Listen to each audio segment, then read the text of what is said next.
Hey there, Brady here with your daily tennis lesson. So we're looking at second serves this week at DTL. Today specifically, we're going to look at our targets for our second serve on the ad side of the court. So let's start with the out wide serve. All right, so when I'm in this position, this to me is my favorite second serve that I have. I have a kick serve that I'm going to get out wide, still leaving obviously myself a little bit of margin. This is not a first serve kick where I'm trying to hit the line. I'm leaving myself a little bit of space. But I love the fact that compared to the deuce side where I don't want to necessarily hit slice wide on my second serve, I absolutely want to use this natural pull of my opponent off the court because they're going out to their backhand, they're going up high to hit it. I'm thinking to myself, I get a ton of margin with my kick serve. You know, I'm working left to right, and I'm going to get a weak return where I'll likely set up a forehand into the open court with that next ball. So I just absolutely love this. To me is like the holy grail of second serves in terms of target between deuce side and ad side. I'm always thinking my first order of business should be to secure the feeling that I've got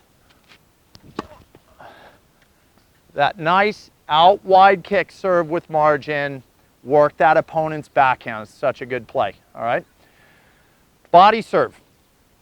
And as we know from the deuce side, we like body serve for second serves. We, as the server, get a ton of margin for error because if we're not super accurate and don't get it right at them, we're still dealing with a decent amount of space, both right and left of the hitter, to obviously be in play. So we limit the idea or the feeling that we're going to double fault almost always when we go to the body. We also get that play where we're jamming up the return. So we're not seeing a player swing off their body and get a really good look at a clean strike.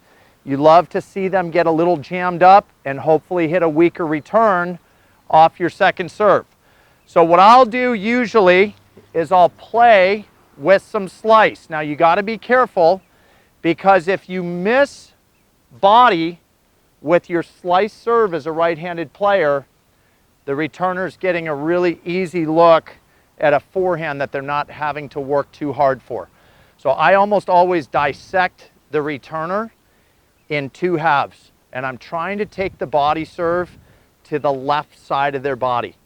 Because if I target this half and I miss a little bit away, that natural spin goes to this side, they've got that forehand in play. So you can almost just take them, split them in half, aim almost for that left hip with some slice, it plays in, and we get that look that we want, okay? So this would be a true slice, body, second serve. Yeah, so that's so much margin, like zero chance I can miss that, and I think it plays a really good role in making the returner defensive on my second serve. All right, so now that brings us to down the tee, and again, to remind you, it's a second serve. So I do not want to be aiming to the line down the tee because I need some margin. I can't afford a double fault. So if I give myself 2 to 3 feet of margin away from the center line, now the opponent is looking at a forehand most likely that's not making a move all that much. They could catch it early, maybe tag a ball to the corner here. They can hit a hard, heavy, deep drive and get me on my heels early. There's a lot of options for that returner if I play a second serve down the tee there, and I would have to do it with slice most likely. So I just kind of avoid that unless, you know, we saw this on the other side, so many returners do not want to see that kick serve come into the backhand. So they'll shade over, trying to take away that wide kick to get themselves a forehand.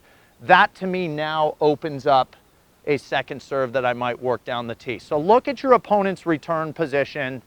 That a lot of times can dictate whether you can go after some of these targets that I'm telling you not to. But if they're playing a really neutral, standard return position near the singles line and the baseline, avoid that second serve near the tee, okay? And that's all I got for you today. Hope that was super helpful. Please click like below this video. And if you have not subscribed to our channel yet, please do so. As well as check down below me in the description of this video. You'll find the link to 3 free courses that Mark and I have put together. I think you'll find those really helpful as well. All right, so until next time, be well. We'll see you soon at Daily Tennis Lesson.